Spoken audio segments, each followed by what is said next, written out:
Welcome everyone, welcome to the first Designer's Desk video shot in the European Design Facility number 1. I'm Andrea and today I bring to you the Focke-Wulf 190 A-7-R6. Lots of letters, lots of numbers, one amazing plane.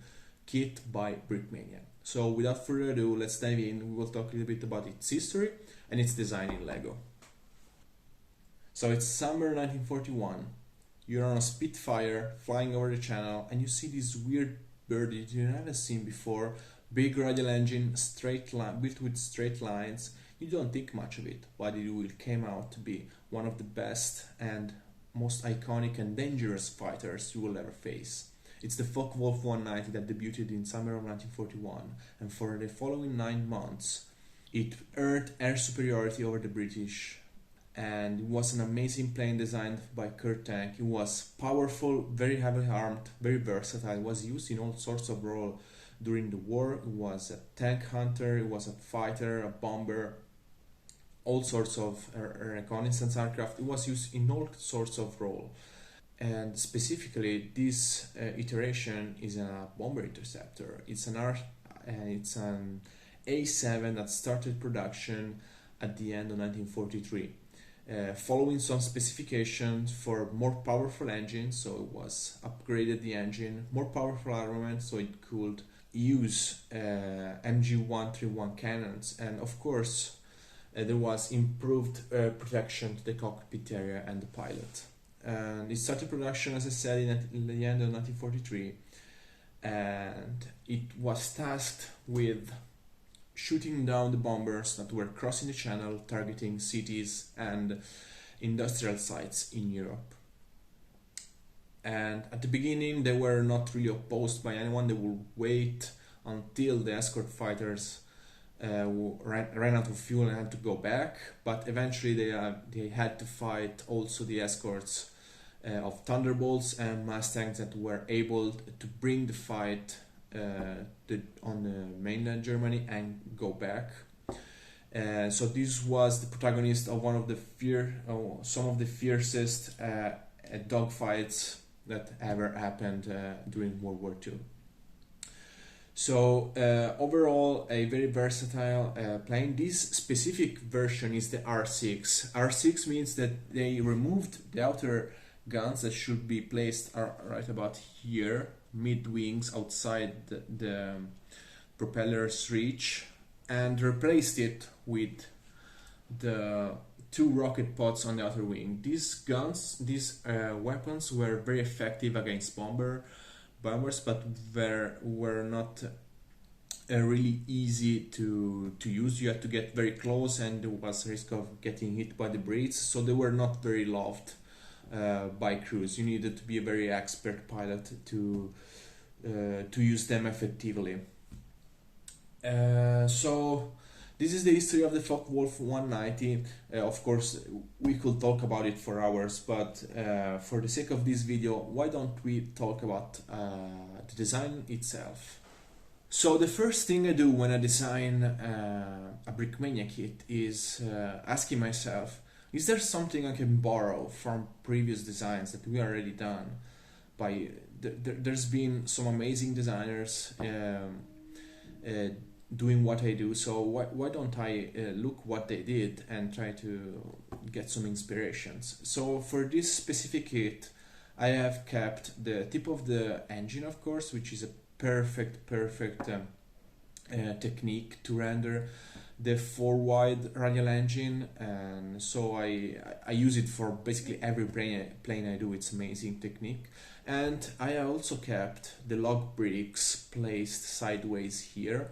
This allows me to represent almost perfectly the curves on top of the fuselage, and that's where the two of the guns are placed. And on the real thing you can clearly see that there's some curves, and the log bricks works perfectly to render those shapes. So these are the only 2 things I've kept from previous Focke-Wulf that were made by Brickmania. The rest is all new, and the first feature I want to talk about is of course the dihedral. I spent the whole summer trying to to find a way to build a detail that is as beautiful, so it has the perfect angle but also sturdy. And sturdy means that you can pick it up by everywhere, even the very tip of the wing, and it doesn't bend whether it is upside down or up. And this is very important to us because we don't really want to we want to make toys that are as good as they are playable. So they need to look very good, but they also need to be playable. I always say that a father should be able to let his child play with his toys and his Brickmania models, and then put them back very easily together and put them on the shelf and brag about his collection with his friends during a dinner party at night. So that's really my philosophy, and so it took a while to figure out how to do this, but I'm really happy with the end result. Another thing that was really a challenge to build, and that's what stopped me in the years past from building a Focke-Wulf, is the canopy. So this Focke-Wulf canopy is kind of a bubble canopy, but not really, because it's really straight lined in the back, so there's not really a Lego element that can resemble it. So I had to brick build it, and luckily lately some new trans-clear parts came out that allowed me to actually brick build the canopy. So it can't not slide back. You can easily open it like this and place the figure inside. We're going to talk about the figure in a second, so I'm not gonna bother putting it in. So this was the second real challenge of the build. Some other choices I've made regard the landing gear. So as you can see, it's brick built. I decided to make it brick built because it's the mechanism that allows me to build the dihedral. It takes up a lot of space, so there's not really space for a real wheel. But the upside is that you can fold the landing gear inside the wing perfectly and have perfect profile from the front, so it's completely inside, and that I think it's a good upside, and it's for what I like. But you can easily replace it with one of your own wheels if you want to roll it around. Another design choice I've made is, since I love seeing people building mocks and scenes with my kids, I thought, why don't I build it so it can be easily shown being serviced in an airfield or maybe just shot down. So I've designed the engine so you can basically remove the whole thing, build your own BMW engine and attach it to the plane. So this is something that maybe it's not gonna be used, but I know that for the few mock enthusiasts out there, they might be really happy about this. So they can build their own BMW engine, or if you want us to make a BMW kit, let us know in the comments.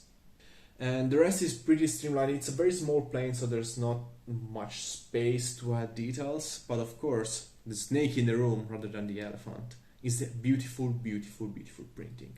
So please take a moment to admire Slam's artwork, and this was really a team effort, because I know that the guys in printing are hating me right now, because this is over 30 printing elements on the whole plane, and it's all at different levels. So as you can see, it shrinks down, so it's really not easy to keep the alignment correct. So it's really a tough task, but they did an amazing job. It's absolutely beautiful. I love it, and I'm sure you love it too. Other printed elements we have, it's the Balkenkreuz, low visibility on top and printed on the bottom as well.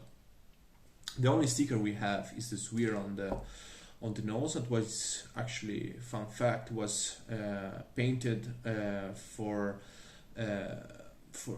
trying to prevent injuries among mechanics that were not careful enough to check out when the engine was running. And to complete this beautiful set, we have Amanda's beautiful figure. You may recognize the headgear that we put together for the Messerschmitt pilot back in September. It's beautiful representation, very detailed, of Luftwaffe flight gear. We have a late war flying suit with a winter jacket in black, in white, which